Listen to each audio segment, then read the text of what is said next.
¿Cómo están todos? El día de hoy vamos a tratar el tema de ecografía de la pared abdominal y de la región inguinal.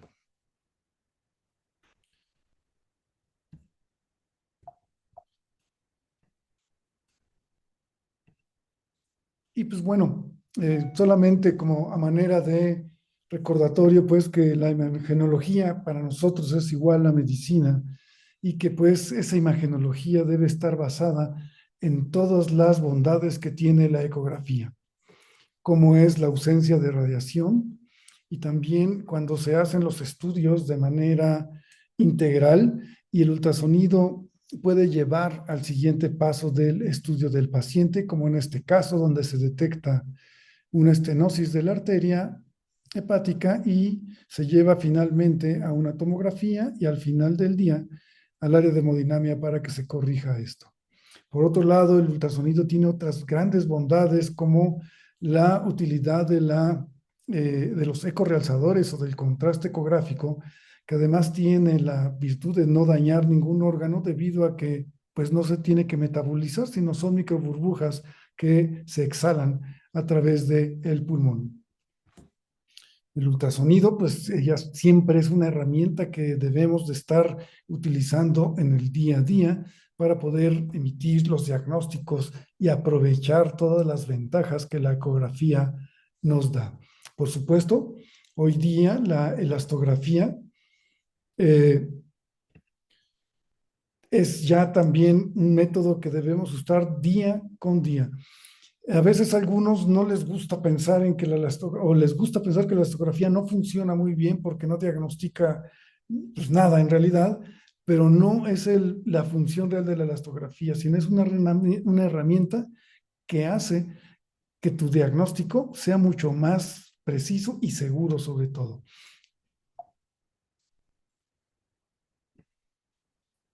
Y pues bueno, como todo en la vida, todos los sistemas, todo tiene desventajas. La ecografía pues tiene la desventaja, como se ha dicho desde hace mucho tiempo, que depende mucho de la experiencia del explorador y esto es debido a que es pues muy manual, ¿no? Muy, digámoslo así, artesanal y pues el que corre 40 kilómetros es porque todos los días se entrena.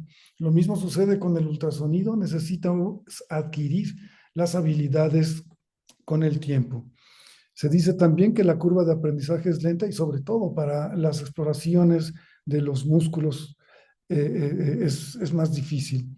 Y pues la otra desventaja es la profundidad de la lesión.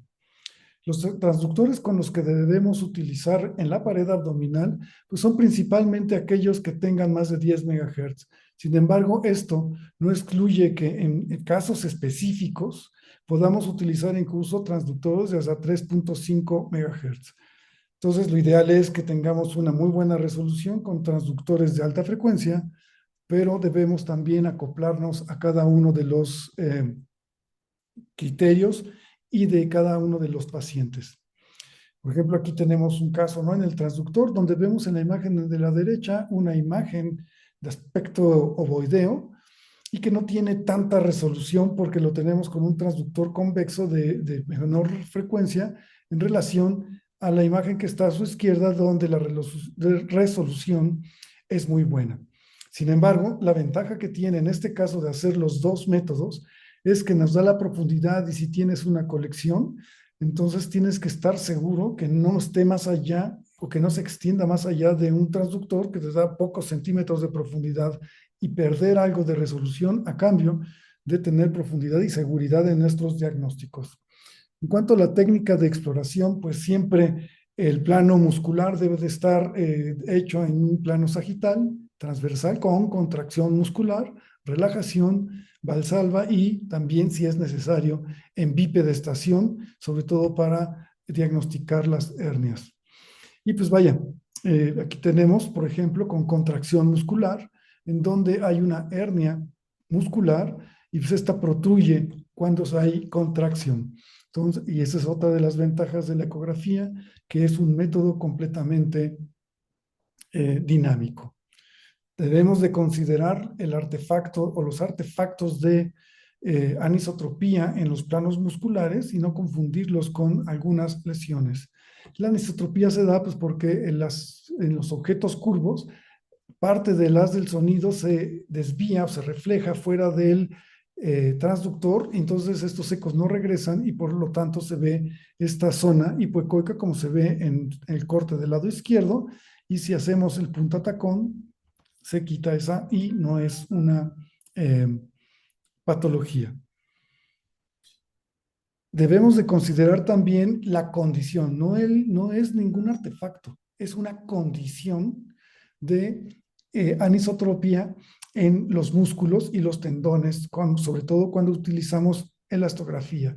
Y esto quiere decir que el músculo no se comporta de la misma manera, hablando de su elasticidad o su rigidez, en el eje corto y largo, como se ve en esta imagen, donde es el mismo músculo, y en el eje largo, pues tiende a ser más duro. Aquí el mapa de color tiende al rojo, y en el eje corto es de menos rigidez. Entonces, hay que diferenciar el artefacto de anisotropía con la condición anisotrópica de los músculos y los tendones. Y ya entrando en la parte pues de la hernia de pared abdominal, pues tenemos que decir aquí que una hernia se define como un defecto de la continuidad de las estructuras faciales y o musculoponeuróticas en la pared abdominal y que permiten la salida o protrusión de estructuras que normalmente no deberían pasar a través de ellas, como se muestra pues en estas imágenes. Y hay distintos tipos de hernia y pues el diagnóstico lo podemos hacer a veces incluso con una radiografía de tórax, aunque esta no es de pared abdominal, pero pues se ve pues que tenemos una hernia de gástrica en esta localización. O también, esto ya hoy día con los métodos actuales ya no se ve, pero antes todavía había veces que había que comprobar la hernia a través de estudios varitados y demostrar pues el pase o la, digamos, protrusión de estos asas hacia a través de las fascias. Y ahora también pues, la tomografía, ¿no? Que pues con las reconstrucciones y todo dan un diagnóstico muy fino de la pared abdominal. Eh, Basado en estos métodos de imagen, pues ya hablemos de cuál es la etiología de las hernias en la pared abdominal. Y pues todo empieza y hay cada vez la Asociación Mexicana de Hernias habla más del metabolismo de la colágena como un conocido causa o una causa conocida de herniosis, como ellos le llaman. También puede ser las hernias que son de tipo hereditario y congénito, además de que las hernias son más propensas cuando hay alteraciones de la nutrición o hábitos como el tabaquismo y el sedentarismo. Y por último, pues la otra etiología sería las incisionales después de una cirugía. Existen 7 tipos de hernias en la pared abdominal. Es la hernia supraumbilical o epigástrica, después la hernia umbilical, que está justo en la cicatriz, las hernias infraumbilicales, la hernia de Spiegel en la línea semilunar, las hernias inguinales directas e indirectas y por último las hernias femorales. Son los 7 lugares en donde debemos de buscar siempre hernias, aunque también existen más posteriores, porque estas son ventrales, como la hernia lumbar. En México se dice que más del 10% de las personas tienen hernia en la pared abdominal.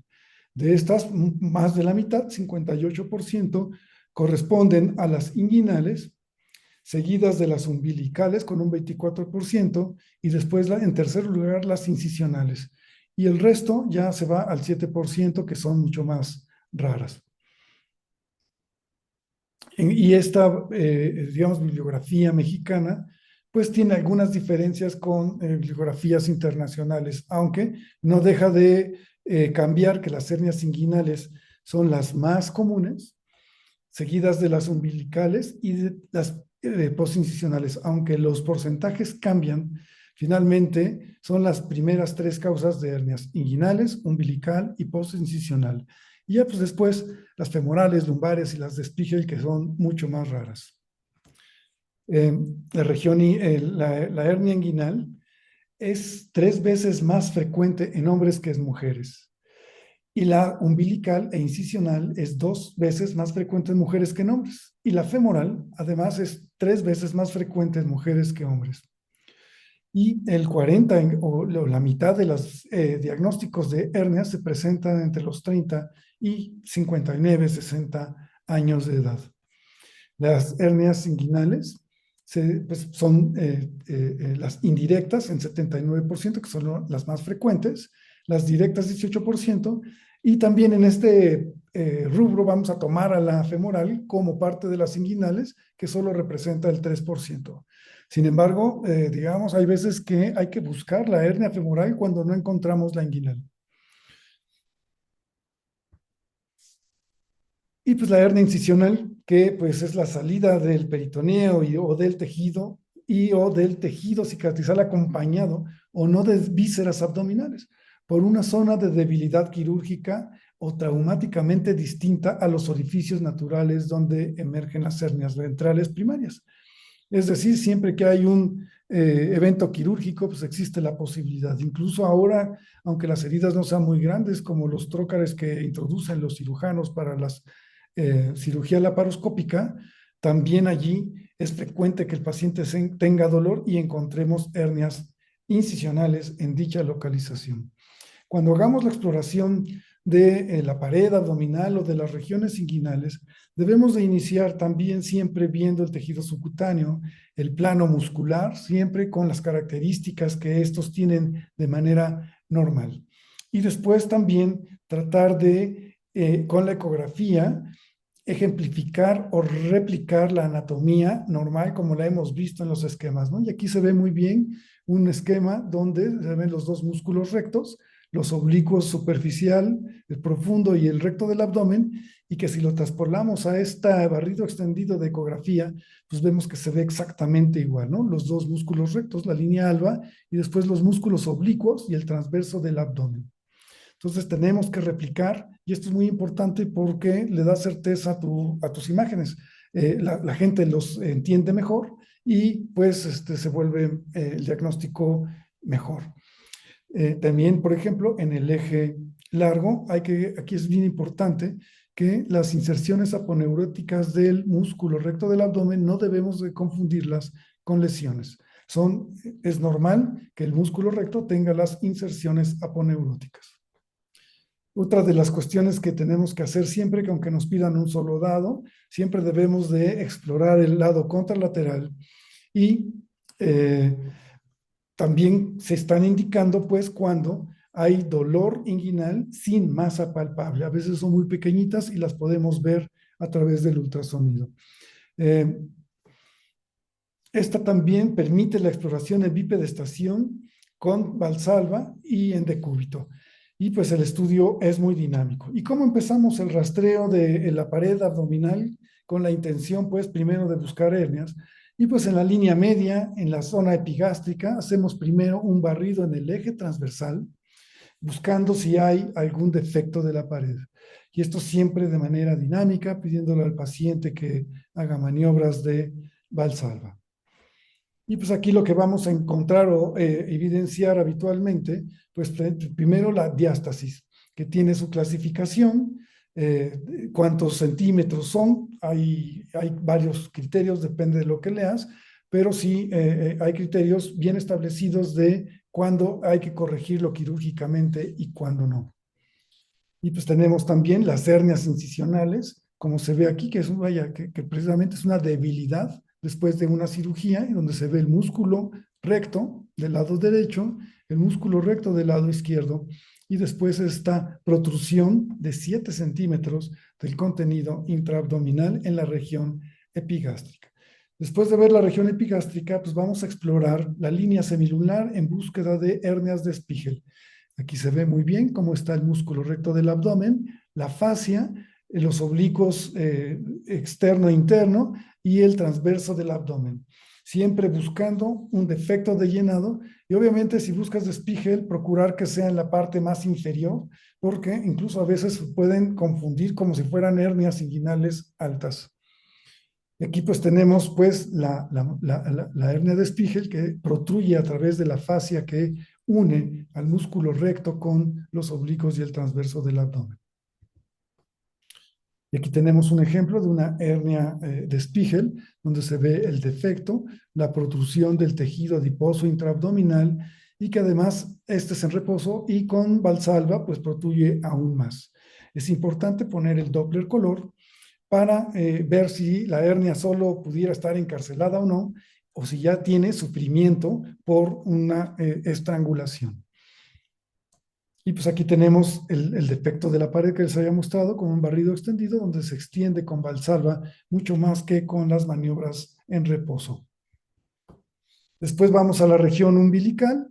Tenemos que estar haciendo el rastreo con mucho cuidado porque, por ejemplo, hay hernias tan chiquitas como esta que son casi imperceptibles, pero si ustedes ven aquí, se ve cómo protruye el tejido adiposo apenas perceptible con las maniobras de Valsalva. Entonces hay que ser muy minuciosos en esta localización y pues un consejo es que pongan mucho gel. Aquí es el mismo paciente con poquito gel, donde no se alcanza a distinguir bien la profundidad y con mucho gel donde se ve la cicatriz umbilical y te permite una mejor visualización del área que a explorar. Y aquí pues tenemos un ejemplo donde se ve esta imagen, pues como un hongo que protruye, que es tejido adiposo en, en la región umbilical, o este otro caso donde, insisto, con el Doppler color se demuestra que no hay sufrimiento de este tejido adiposo que ha protruido en este sitio. Y pues con la siempre hacer maniobras de Valsalva dinámicas para ver cómo se ve en tiempo real la protrusión. Además, hoy día ya en los sistemas PACS es posible grabar y mandar al PACS estas cines pequeños y esto da mucha credibilidad a tu estudio. Una vez que hemos revisado la región epigástrica e hipogástrica junto con la región umbilical y la línea semilunar, pues ahora revisamos la región inguinal, en donde lo que nos vamos a fijar primero es en los vasos epigástricos, los vamos a seguir hasta donde se desaparecen, ya muy cerca de los vasos femorales, y allí es donde vamos a iniciar nuestra exploración para en búsqueda de la hernia. Si tienes alguna duda, si es o no un vaso, pues puedes aplicar el Doppler color, como se ve allí, y donde pues no hay ninguna duda de que están ahí los vasos femorales y los epigástricos. Como habíamos dicho, parte de la exploración no nada más la tienes que dejar en que sea hernia o no, porque a veces el paciente tiene dolor y no necesariamente una hernia. Por lo tanto, no cuesta nada hacer un rastreo rápido tanto de las venas o de la vena femoral como de la arteria femoral, en búsqueda incluso de flujo retrógrado para ver si hay insuficiencia venosa, que no te cuesta mucho tiempo y lo puedes hacer. También debemos de seguir todo el cordón espermático, digamos, lo localizamos y lo vamos siguiendo para descartar alguna patología ahí. Y pues siempre las maniobras de Valsalva, que es lo que nos va a hacer a veces que brinque la hernia, ¿no? Que se reduce completamente y cuando pedimos al paciente que haga maniobras de Valsalva es cuando las podemos localizar. Por eso es indispensable que siempre haya maniobras de Valsalva. Debemos de medir el defecto de la pared, tanto en reposo como en Valsalva y también el saco herniario. Aquí está, digamos, como cuando usamos estos videos, pues podemos demostrar con mucha precisión la protrusión del tejido intraabdominal hacia el canal inguinal. Y también debemos considerar, pues, y es muy importante para eso, se hacen mucho, sobre todo los urgentes, en casos como este de una hernia estrangulada, donde pues se ve ya la grasa heterogénea, algo de líquido en el saco o saco herniario, y además con la aplicación de Doppler color no hay evidencia de vasculatura en el material que protruye. Por lo tanto, pues es muy importante porque esto ya es una urgencia quirúrgica. Y pues para dar el reporte, pues debemos de dar qué región hemos explorado, la presencia o ausencia de la hernia, el tamaño del cuello, ya dijimos que en reposo y en Valsalva, también el tamaño del saco herniario, y diciendo cuál fue el contenido, si solo es grasa o hay asas de intestino o a veces hasta algún órgano, ¿no? Nos ha tocado ver hernias incisionales donde el vaso se protruye y está, digamos, herniado también. Hay que comentar si es reductible o no y también si la hernia es dolorosa o no. Eh, Sin embargo, las hernias no son la única causa de dolor en la región inguinal y pueden estar condicionadas por derrame articular, tendinosis, por linfadenopatías y pues obviamente pues, la hernia, ¿no? Son todas las causas.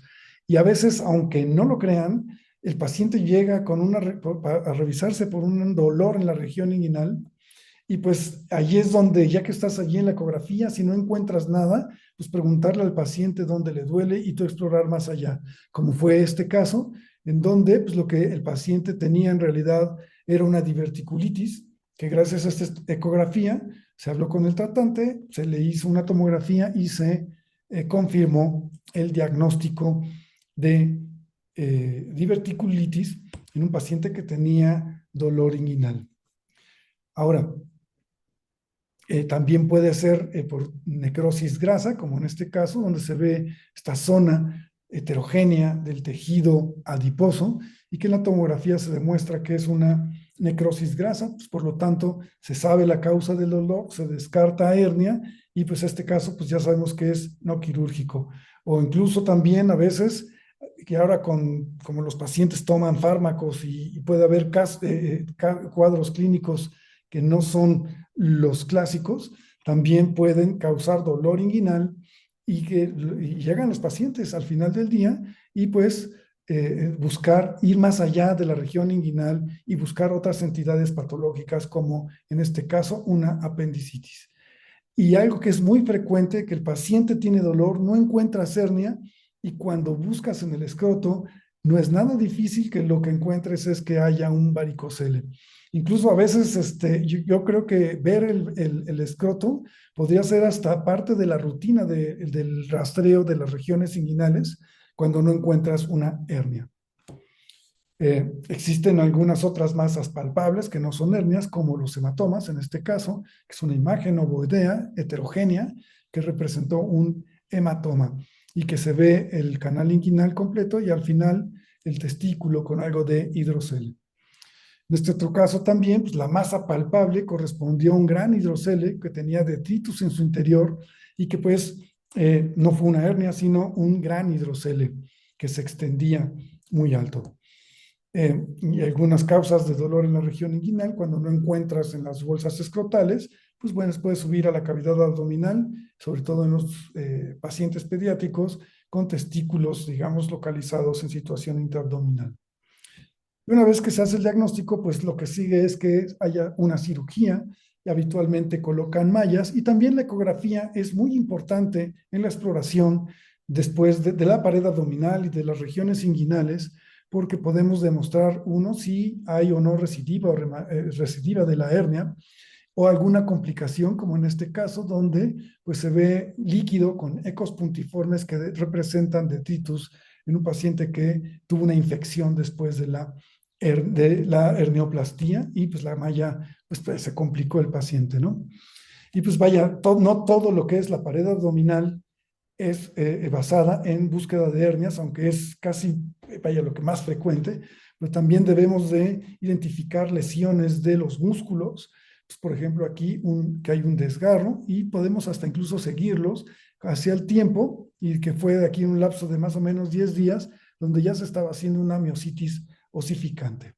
O, por ejemplo, en estas masas, aquí, una masa palpable, donde la paciente refería que dolía, a veces sí y a veces no, y que además crecía y disminuía de tamaño esta lesión. A la hora de la ecografía, pues vimos que se veía esta masa que estaba tomando parte del músculo recto del abdomen y que pues tenía vasculatura.